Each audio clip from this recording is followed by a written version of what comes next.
Hi, thanks for coming on. Andy with you here on Thursday morning, 17th of June. Apologies for yesterday. I did mean to have this up last night, but I just didn't finish doing what I had to do till about, I don't know, gone 8 o'clock. Wednesday's worst day of the week for me. Got so many people on at me for different things, so very, very difficult yesterday to get it up. So I do apologise. If you want to fast forward straight to the bets, I don't blame you. There's two bets at the end, but we're going to have a look through as we usually do. Starting today, Ukraine Macedonia first game up. It's a little bit in the draw. Ukraine 56%. They're 4-6. Shouldn't be as short as that. Macedonia 14%, but the draw. I wouldn't put anybody off the draw here, but there's only a little bit in it. But again, it's only got a 30% chance. So, you know, if you're bored and you wanted to watch the game and have a couple of pound on the draw, I wouldn't put you off. But for account purposes, no bet there as far as I'm concerned. Let's move on to Denmark, Belgium. Now, these, as I said the other day, are bets I like when we can sort of get figures up around here and we're getting good value, because Belgium I've put in 8-11. They're 21-20, so we're getting 0.33 or a third of a point value. That's good. And yeah, very, very happy to make those bets. I will just say about that, I am backing Belgium, but the thing is, had this been 60% or over, this would have been a maximum bet. But it's obviously only a 2-point win bet now, but I'm going to reduce it down to 1 point, and I'll just explain as to why. Purely and simply because I think this game could just be overshadowed by the incident that happened in this stadium on Saturday with Christian Eriksen. So I can expect some bounce back from Denmark. And there's a lot of Tottenham or ex-Tottenham players or that are in the Belgium squad that would have played with Eriksen. So for that sort of reason, I'm going to halve my stake. So as I said, had it been 60%, it would have been a maximum, and I'd have reduced it to 2 points. But it is a 2-point win bet. But I just do have a slight concern about the overall atmosphere at the match, and how Belgian players could be feeling. And so for that reason, I'm going to opt on the side of caution. But it would normally be a 2-point win bet, but I'm reducing the stake to 1 point. Okay, Holland, Austria. Excuse me. Holland 52%, should be 10-11. They're 4-7. I could not back the Dutch at 4-7 again after what I saw the other day. To be 2-0 up the way they were, they missed a hatful of chances in the first half against the Ukraine. 2-0 up, and within a short space of time it was 2-2. But credit to Holland, they fought back and got the win. But it's a worry, and it's not a team I would want to be sort of rowing into. This is interesting because 48%, if you were going to play the double chance, Austria draw, then I think it's about 11-8. Now, 48%, as you may or may not know, is sort of around the 11-10 mark. So there's a little bit in that. It's not really strong enough for me to sort of warrant putting the bet out as an account bet, but it's a sort of bet that come tonight, I might have a small bet on that, on the Austria double chance, because there's value in Austria. There's a little bit in the draw, and I didn't think Austria were too bad the other night, and I think I might have slightly underrated Austria, but I don't think the Dutch can be as bad defensively as they were the other night. So it's a game to really sort of avoid for account purposes, but it might be worth a couple of bob on the drawn Austria double chance if you wanted to go that way. Right, let's move on to Friday. kick off on Friday with Sweden, Slovakia. I have to say, the Swedes, I wasn't impressed at all against Spain. Yes, they had to set out that way for that match, but there does seem to be a real sort of negative, let's not get beat mindset in Sweden, and so I fully get that. But 48% their odds on, I couldn't take it, and it isn't for me. There's nothing in the draw. There's almost a point and a half in Slovakia, but again, for me to actually get involved in that, the rating is a bit low. Again, the double chance, I wouldn't put you off the double chance, but it's not really a bet I'd like to have. But I think Slovakia are okay. They got that break against Poland, but I think when Poland came out in the second half and started playing before the sending off, as I said, I thought there may have only been one winner that day. I could have been wrong, but Sweden just they just look a negative side that would be happy to get through this group with 3 draws and see where it takes them. So it's not a game to get involved with. I think it will probably be a painful watch as well. Croatia, Czech Republic. I'm gonna have a bet on this because 52%, 10 to 11 should be there, 11 to 10. There's almost a fifth of a point extra in it than there should be. My only concern is I've seen these teams play Croatia and Czech Republic, and I just wonder whether I've overrated Croatia slightly and underrated the Czechs. But I'm prepared to give them another go. But I think the Czechs, the goal against Scotland, one of the goals against Scotland was just absolutely out the top drawer, and that's a 1 in a million. And I just think that the Czechs may have been sort of 1 goal better than Scotland. But I think Croatia are going to have to play with a little bit more freedom, try to play with a little bit more freedom against Czech Republic than what they did against England. I think the Czechs, they've got 3 points in the bag. They play England next. They probably would be very happy to take a draw here and give themselves 4 points. Croatia, again, they might be happy to take a point here and then have to beat Scotland in the last game. But I think that, Croatia would have looked at this group and thought, well, England are the toughest opponents, then probably the Czechs and the Scottish. But I think there's going to be an improved performance from Croatia tomorrow. They're no good thing, but as I say, it's a 52%. It should be odds on. It's odds against. It's a bet that I would always have whether I'm backing this in non-league, Scottish football, whatever. If I can find somebody at 52% that should be odds on, it's odds against, I'll make the bet. England, Scotland, ridiculous price. Look, England will probably win.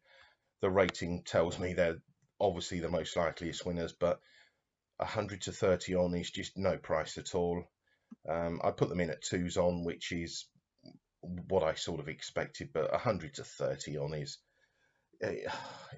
just ridiculous. And I think the only way we're going to make any money at this tournament involving England, I think, is if England win the group and then are drawn against, I don't know, a Germany or a Portugal in the second round, and you bet your life that England will be overbet for that game, and I'll be opposing them, and I think that's the only time we're going to get any value from a game with England. I mean, if you look at this, it's the draws value, Scotland a value, 2 points in Scotland, but again, 11%. It's just not worth a bet that's worth having. Even if you went with a double chance, you've still got a 66% of it not coming off.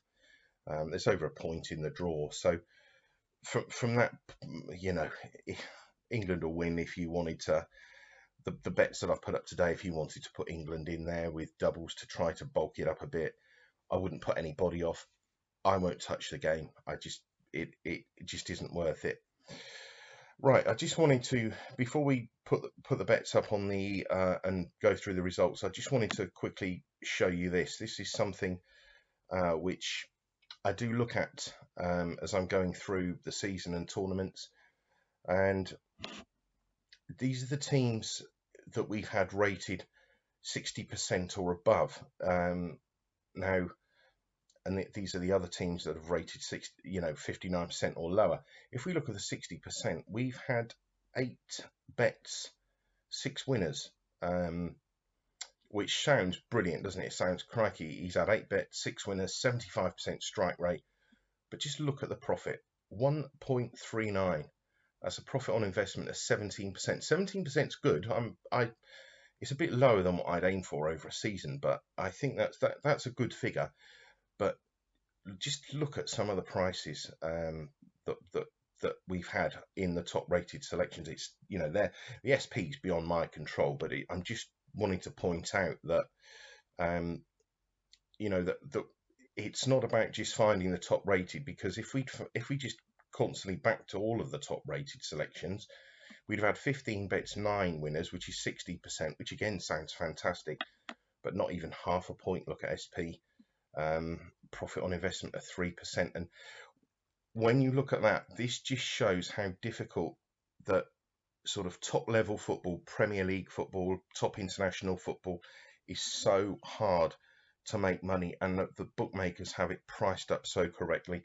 If this was Scottish football and I'd found 15 top rated selections and 9 winners at 60%, I would be expecting this probably around sort of 3 points, 3.5 points. And if I'd made 3 points on 15 selections, then I'm looking on a profit on investment of around 20%. So what I'm saying is that by working my methods in exactly the same way on international football as I do in Scottish football, and making the necessary allowances, how difficult it is to actually come out with just a level stakes profit by blindly backing all of your top rated selections. Half a point profit on 15 selections, and that's that's a profit, but it just shows you how fine the margins are, and how the bookmakers have really they don't allow any room for maneuver at this level of football. But if you've only backed the 60% or better, you've got 8 selections, 6 winners, 75%, 1.39. And this tells me we are doing something right, and we're reading the games extremely well. If I do say so myself, I don't like to give self praise, but interesting that the only 2 games from teams rated 60% or above that didn't win were the Denmark-Finland game, where the Christian Eriksen incident obviously affected everything massively, and the Poland game, where Poland had a red card. So I'm very, very happy with the way that I'm reading these games, particularly the sort of 60% and above. 6 from 8, very good. And the 2 losers, as I say, the mitigation is valid. They're not excuses. And I've said before, I never make excuses for losing bets. It happens. And it's as simple as that.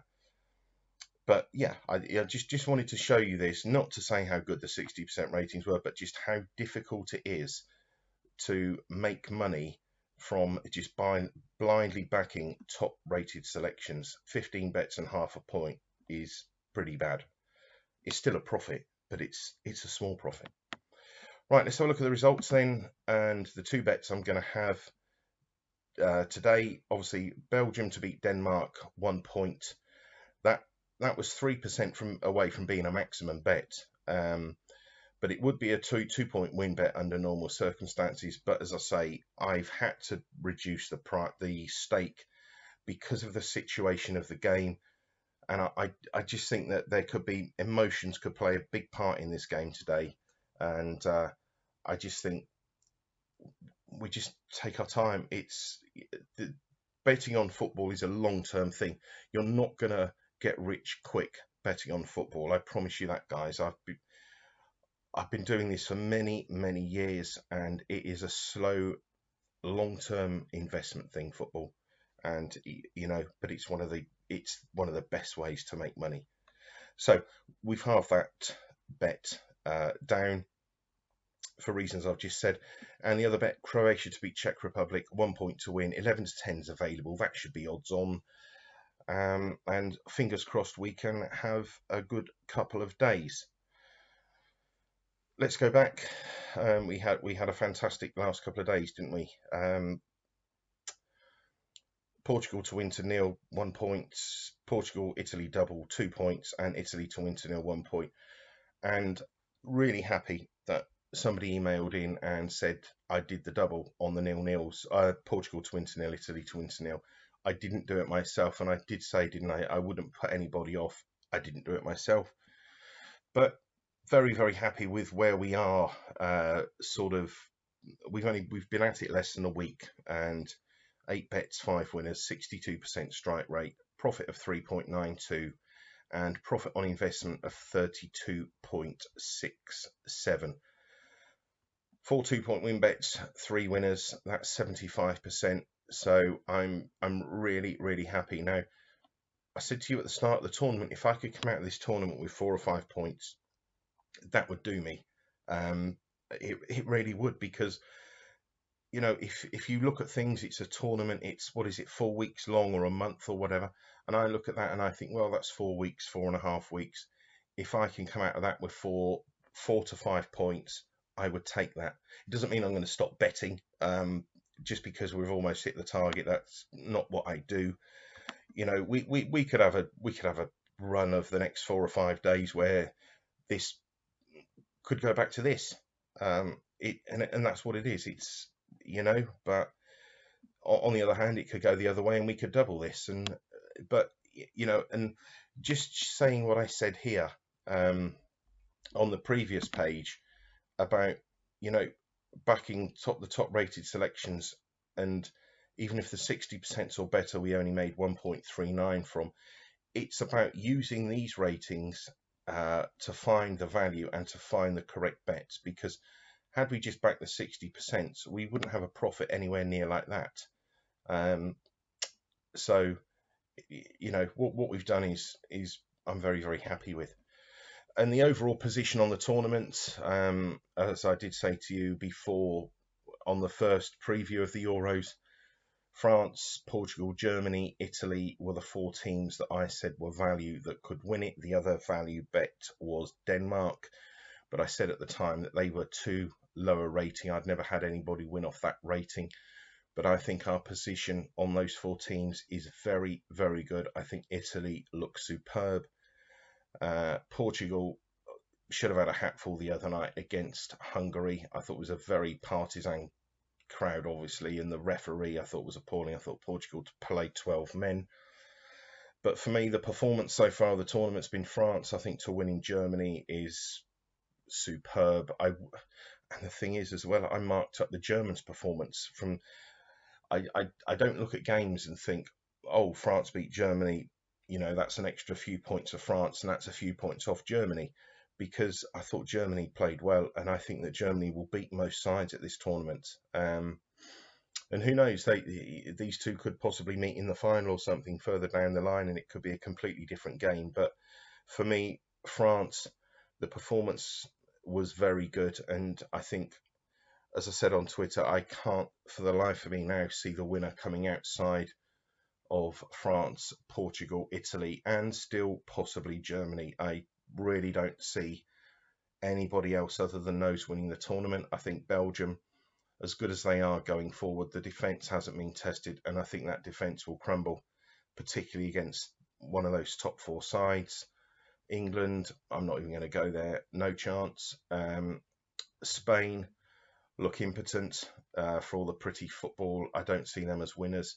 Holland, no chance. So I really do think that the 4 teams that we're with, and as I say, Germany are the weakest of those 4 teams, I think, from what I've seen so far. But I even marked up their performance. So I think we're in a very, very good position on the outrights a week into the tournament, and we are in a very, very good position on the bets here. So fingers crossed for today and tomorrow. And I'll be back tomorrow night, and I will be back tomorrow night because I'm only doing a bit for someone in the morning tomorrow, and I will, as I say, I shall be looking at the Saturday and Sunday's games and putting those up tomorrow. So that's it. Fingers crossed we're lucky today and tomorrow. I'll speak to you tomorrow night. Bye for now.